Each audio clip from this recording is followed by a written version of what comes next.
Hello everyone, I am Anish from LS Blue. Welcome back to our technical analysis series. In the video series நம்ம technical analysis ல use பண்ணக்கூடிய various techniques and indicators பத்தி தான் பார்க்க போறோம். Video கடைசி வரைக்கும் பாருங்க, பிடிச்சிருந்தா லைக் பண்ணுங்க, ஷேர் பண்ணுங்க. ஃபியூச்சர்ல உங்களுக்கு என்ன மாதிரியான வீடியோஸ் வேணும் அப்படிங்கறத கமெண்ட் செக்ஷன்ல கமெண்ட் பண்ணுங்க. கூடவே சேனலை சப்ஸ்கிரைப் பண்ணி பெல் ஐகானை கிளிக் பண்ணிக்கோங்க. என்னதான் நம்ம போடக்கூடிய வீடியோ அப்டேட்ஸ் இன்ஸ்டன்ட் நோட்டிஃபிகேஷன்ஸ் உங்களை வந்து சேரும். மேலும் உங்களுக்கு basics of technical analysis like chart பேட்டர்ன்ஸ்னா என்ன, கேண்டில்ஸ்டிக் பேட்டர்ன்ஸ்னா என்னன்றதை பத்தி தெரிஞ்சுக்கணும்னா நம்மளோட ப்ரீவியஸ் வீடியோஸை நீங்க செக் பண்ணி பார்த்துக்கலாம் டெக்னிக்கல் அனாலிசிஸ் பிளேலிஸ்ட்ல. இந்த வீடியோல நம்ம பார்க்கக்கூடியதுங்கிறது ஸ்டோகாஸ்டிக் பத்தி தான். ஸ்டோகாஸ்டிக் ஆக்சிலேட்டர் எப்படி ஒர்க் ஆகுது, அதை யூஸ் பண்ணி எப்படி நம்ம வந்து ஒரு இன்ஃபார்ம்டு ட்ரேடிங் டிசிஷன்ஸ் எடுக்கலாம் அப்படின்றத பத்தி தான் பார்க்க போறோம். ஸோ ஃபர்ஸ்ட் இங்கே இண்டிகேட்டருக்குள்ள போய்க்கிறேன். இண்டிகேட்டருக்குள்ள போயிட்டு ஸ்டோகாஸ்டிக் அப்படின்னு நீங்க டைப் பண்ணீங்கனாலே ஸ்டோகாஸ்டிக் வந்துடும். ஸ்டோகாஸ்டிக் இண்டிகேட்டர் சார்ட்ல ஆட் பண்ணிக்கலாம். இது வந்து ஒரு ஆசிலேட்டர், ஒரு மொமெண்டம் ஆசிலேட்டர். ஸோ இதை யூஸ் பண்ணி நீங்க ஒரு ட்ரேடிங் டிசிஷன்ஸ் தான் எடுக்க முடியுமே தவிர்த்து ஒரு ட்ரேட் செட்டப்பை ஐடென்டிஃபை பண்ண முடியாது. முதல்ல சொல்லிடுறேன், இது வந்து ஒரு மொமெண்டம் இண்டிகேட்டர். மொமெண்டம் எந்த பக்கம் டிரைவ் ஆகுது, ஒரு கன்ஃபர்மேஷனுக்காக மட்டும்தான் இந்த மாதிரியான ஆசிலேட்டர்ஸை நம்ம யூஸ் பண்ணிக்க முடியும். இதை டைரக்டா யூஸ் பண்ணி நம்ம எந்த ஒரு ட்ரேட் செட்டப்போ இல்லை இந்த இண்டிகேட்டரை மட்டும் பேஸ் பண்ணி ஒரு ட்ரேட் செட்டப்போ பில்ட் பண்றது அப்படின்றது பண்ணலாம். ஆனால் ப்ராபபிலிட்டி அப்படின்றது ரொம்ப ரொம்ப ரொம்ப ரொம்ப கம்மி. ஓகேவா?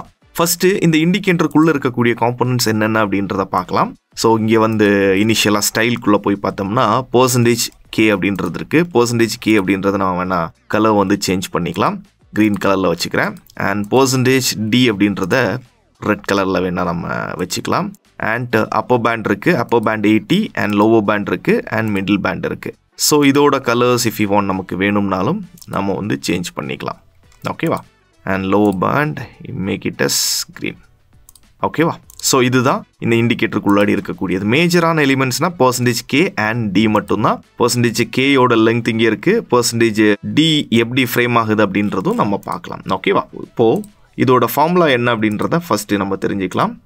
இதோட ஃபார்முலா அப்படின்றது இதுதான். பர்சன்டேஜ் கேயோட ஃபார்முலா, பர்சன்டேஜ் கே அப்படின்றது ஃபாஸ்ட் ஸ்டோகாஸ்டிக் லைன். அதோட ஃபார்முலா அப்படின்றது current close minus lowest low divided by current high minus lowest low into 100. ஃபார்முலாக்குள்ளாடி ரொம்ப கன்ஃபியூஸ் பண்ணிக்க வேணாம். இந்த லெங்த் அப்படின்றது தான் பர்சன்டேஜ் கே. ஓகேங்களா? இந்த லெங்த் அப்படின்றது தான் பர்சன்டேஜ் கே. இந்த லெங்த்தை நம்ம எவ்வளோ தூரம் இன்க்ரீஸ் பண்ணுறோமோ இல்லை டிக்ரீஸ் பண்ணுறோமோ அதுக்கேற்ற மாதிரி இந்த கே லைனில் சின்ன சின்ன சேஞ்சஸ் வரும். இங்கே இருக்கக்கூடியது ஸ்மூத்திங் அப்படின்றது இந்த கே லைனோட ஸ்மூத்திங் எடுத்துக்கிறேன். இப்போ உதாரணத்துக்கு ஸ்மூத்திங் நான் இப்போ 1 இருக்கு. ஓகேங்களா?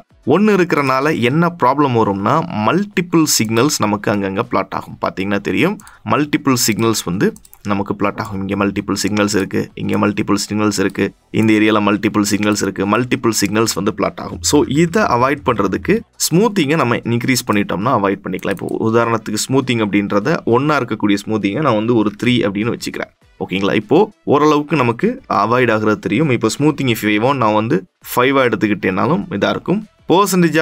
பர்சன்டேஜ் டி அப்படின்றது பர்சன்டேஜ் கேயோட 3 பீரியட் மூவிங் ஆவரேஜாக டிஃபால்ட்டாக இருக்கும். நமக்கு வேணும் அப்படின்னா நம்ம அதை இன்க்ரீஸ் பண்ணிக்கலாம். இன்க்ரீஸ் பண்ணுறது மூலியமாகவும் அன்வான்டாக இருக்கக்கூடிய கிளஸ்டர்ஸ்லேருந்து நம்ம அவாய்ட் பண்ணிக்கலாம். சார்ட்டோட கிளஸ்டர்ஸ்லேருந்து அவாய்ட் பண்ணிக்கலாம். ரைட். இப்போது இந்த இண்டிகேட்டரை நாம் எப்படி நம்மளோட ட்ரேட் சிஸ்டம் கூட அடாப்ட் பண்ணிக்கிறது, இல்லை நம்ம இந்த இண்டிகேட்டரை யூஸ் பண்ணி எப்படி நம்ம வந்து ஒரு கன்ஃபர்மேஷன் பார்த்துக்கிறது அப்படின்றத பற்றி பார்க்கலாம். ஸோ இங்கே இருக்கக்கூடிய டிஃபால்ட் செட்டிங்கையே நம்ம வச்சுப்போம். எந்த சேஞ்சஸும் பண்ண வேணாம். டிஃபால்ட் செட்டிங்காகவே வச்சுப்போம். டிஃபால்ட் செட்டிங்கை வச்சிருக்கும் போது நமக்கு வரக்கூடிய ப்ராப்ளம் என்னன்னா ரொம்ப கிளம்ஸினஸ் இருக்கும், மல்டிபிள் சிக்னல்ஸ் இருக்கும், ஒரு ட்ரேடிங் டிசிஷன்ஸ் வந்து நம்ம கரெக்டாக எடுக்க முடியாது. அதனால என்ன பண்ணிக்கலாம்னா கூடவே நம்ம இந்த ஸ்மூத்திங்கை மட்டும் இன்க்ரீஸ் பண்ணிப்போம். ஒரு 3 இன்க்ரீஸ் பண்ணுவோம். 3 இன்க்ரீஸ் பண்ணுறனால கொஞ்சம் நமக்கு இது அவாய்ட் ஆகும். இங்கே கான்செப்ட் என்னன்னா, நீங்கள் வந்து ஒரு ரிவர்சல் ட்ரேடிங் ஆப்பர்ச்சுனிட்டி பார்க்குறீங்க, ரிவர்சலுக்கான ஆப்பர்ச்சுனிட்டி பார்க்குறீங்கன்னா ஃபர்ஸ்ட் த ப்ரைஸோட லொக்கேஷன் நம்ம எங்கே பார்ப்போம்? ப்ரைஸோட location it was near the support or near the ஒரு டிமாண்ட், இந்த மாதிரியான ஏரியாஸில் நம்ம வந்து பார்ப்போம். கரெக்டுங்களா? ஸோ இந்த ஏரியாவே எடுத்துக்கிட்டிங்கன்னா இட்ஸ் அ டிமாண்ட் ஜோன், கிளியரான ஒரு டிமாண்ட் ஜோன். இந்த டிமாண்ட் ஜோனில் நம்ம வந்து ஒரு ரிவர்சலுக்கான ஆப்பர்ச்சுனிட்டி பார்ப்போம். ஓகேவா? ஸோ அங்கே ரீஃபைன் டைம் ஃப்ரேம் அனாலிசிஸ் பண்ணுறோம், நிறைய டெக்னிக்ஸ் நம்ம யூஸ் பண்ணுவோம். கரெக்டாக இந்த பண்ணும்போது உங்களுக்கு ப்ரைஸ் வந்து 20 பேண்டுக்கு கீழே ட்ரேடாக இருந்ததுன்னா we call it as a oversold level. ஓகேங்களா? ஓவர் சோல்ல இருந்து நீங்கள் ரிவர்சலுக்கான ஆப்பர்ச்சுனிட்டி பார்க்கலாம். டிமாண்டுக்கும் வந்து ப்ரைஸ் ஓவர் சோல்ல இருந்ததுன்னா நீங்கள் ஆப்பர்ச்சுனிட்டி பார்க்கலாம். இன்னொரு விஷயம் சொல்லிக்கிறேன், இந்த இண்டிகேட்டர் பயங்கரமான லேகிங் இருக்கும், நிறைய லேகிங் இருக்கும். ட்ரெண்டி மார்க்கெட்டில் இந்த இண்டிகேட்டர் பெருசாக ஒர்க் பண்ணாது.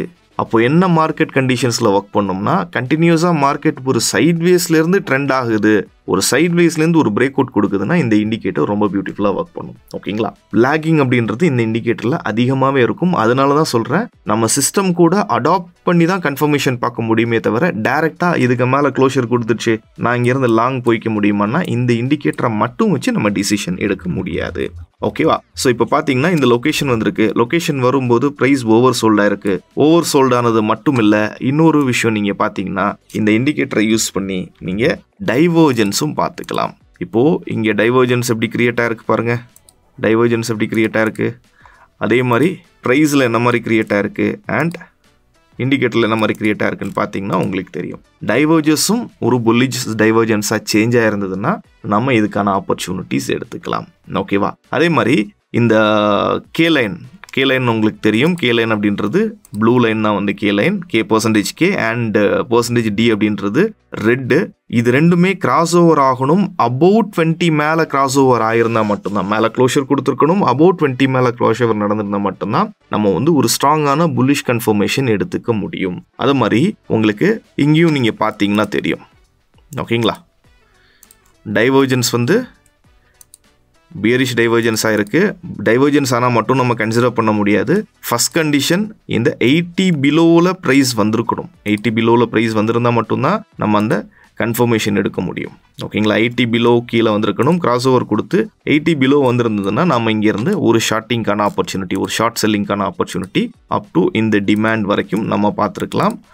வித்தின் ஃபியூ டேஸில் அதுக்கான ஆப்பர்ச்சுனிட்டியும் மார்க்கெட் வந்து கொடுத்துருக்கு. ஸோ இந்த ஆஸ்பெக்டில் தான் இந்த இண்டிகேட்டரை யூஸ் பண்ண முடியும். உங்களோட எக்ஸிஸ்டிங் ட்ரேட் செட்டப் கூட இதை நீங்கள் எடுத்துக்கலாம். இதுக்கு நம்ம 3 விதமாக நம்ம யூஸ் பண்ணுவோம். ஃபர்ஸ்ட் ஒன்று வந்து பார்த்தோம்னா ஸ்டொக்காஸ்டிக்கோட கிராஸ் ஓவர், அதாவது பர்சன்டேஜ் கே அண்ட் பர்சன்டேஜ் டியோட கிராஸ் ஓவர் 20 நடந்துச்சுன்னா நீங்கள் புல்லிஷ் இது கன்ஃபர்மேஷன் எடுத்துக்கலாம். அதே மாதிரி பிலோ 20 கீழே வந்ததுன்னா ஓவர் சோல் லெவல், பிலோ 20 கீழே வர்றது மட்டும் இல்லை, ப்ரைஸ் நல்ல லொக்கேஷனில் வந்து கிராஸ் ஓவர் கொடுத்துருந்ததுன்னா அது ஒரு புல்லிஷ் கன்ஃபர்மேஷன் எடுத்துக்கலாம். ஆர்எல்ஸ் அங்கேருந்து ஒரு நல்ல டைவர்ஜென்ஸ் கொடுத்துருந்ததுன்னா இப்போ பார்த்தீங்கன்னா ப்ரைஸ் வந்து நம்ம சொல்லியிருந்தோம்ல ட்ரெண்டி மார்க்கெட்டில் இது பெருசாக ஒர்க் ஆகாது, சைட்வேஸ் மார்க்கெட்டில் இதுக்கான ப்ராபபிலிட்டி அதிகம் அப்படின்னு சொல்லியிருந்தேன். மார்க்கெட் இந்த ஏரியாவில் கம்ப்ளீட்லி ட்ரெண்டாக இருக்குது. கரெக்டாக ட்ரெண்ட் இன் த சென்ஸ் ஒரு பியரிஷ் ட்ரெண்ட் வந்து கம்ப்ளீட்லி ட்ரைடாக இருக்குது. ட்ரைட் ஆனதுக்கப்புறமா நீங்கள் பார்த்தீங்கன்னா தெரியும் உங்களுக்கு இந்த ஏரியாவில் மார்க்கெட் வந்து ஒரு சைட்வேஸ் ட்ரெண்டில் இருந்திருக்கு. கரெக்டாக மார்க்கெட் வந்து ஒரு சைட்வேஸ் ட்ரெண்டில் இந்த ஏரியாவில் இருந்திருக்கு. ஸோ அப்போது ப்ரைஸ் வந்து ஓவர் சோல் லெவலில் தான் இருந்திருக்கு. ப்ரைஸ் வந்து ஓவர் சோலில் தான் இருந்திருக்கு. லொக்கேஷன் எடுத்துக்கிட்டோம்னாலும் here only we have a beautiful demand zone. கரெக்டாக இந்த ஏரியாவில் தான் நமக்கு ஒரு நல்ல டிமாண்ட் இருக்குது. இந்த ஏரியாவில் பெருசாக லொக்கேஷன் சொல்கிற மாதிரி எதுவும் இல்லை, நல்ல டிமாண்ட் அப்படின்றது இந்த ஏரியாவில் தான் இருக்குது. இந்த ஏரியா வந்திருக்கு, வரும்போது உங்களுக்கு கிராஸ் ஓவர் அண்ட் கன்ஃபர்மேஷன் கொடுத்துருக்கு. டைவர்ஜென்ஸ் நீங்கள் பார்த்தீங்கனாலும் உங்களுக்கு புல்லிஷ் டைவர்ஜென்ஸ் கிரியேட் ஆகிருக்கு. ஸோ அதுக்கப்புறமா வேணும்னா நம்ம இங்கே இந்த கன்ஃபர்மேஷன் பேஸ் பண்ணி ட்ரேட்ஸ் எடுத்துக்கலாம். உங்களோட எக்ஸிஸ்டிங் ட்ரேட் செட்டப் கூட ஒரு ஆட் என்ஹான்சராக இந்த ஸ்டொக்காஸ்டிக்கை யூஸ் பண்ணிக்கலாம். பட் நான் பர்சனலாக என்ன சொல்வேன்னா ஸ்டொக்காஸ்டிக்கை விட ஆர்எஸ்ஐ பெட்டராக இருக்கும். ஓகேங்களா? ஸ்டொக்காஸ்டிக்கை விட ஆர்எஸ்ஐ ஆர்எஸ்ஐ பற்றி நம்ம வீடியோஸ் போட்டிருக்கிறோம், நம்ம சேனலில் இருக்குது, நீங்கள் செக் பண்ணி பார்க்கலாம்.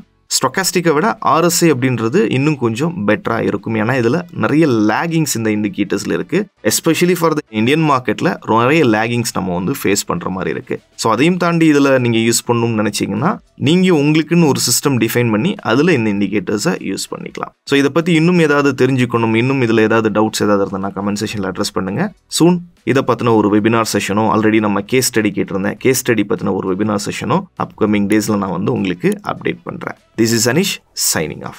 Thank you. Investment in securities market are subject to market risk. Read all the related documents carefully before investing.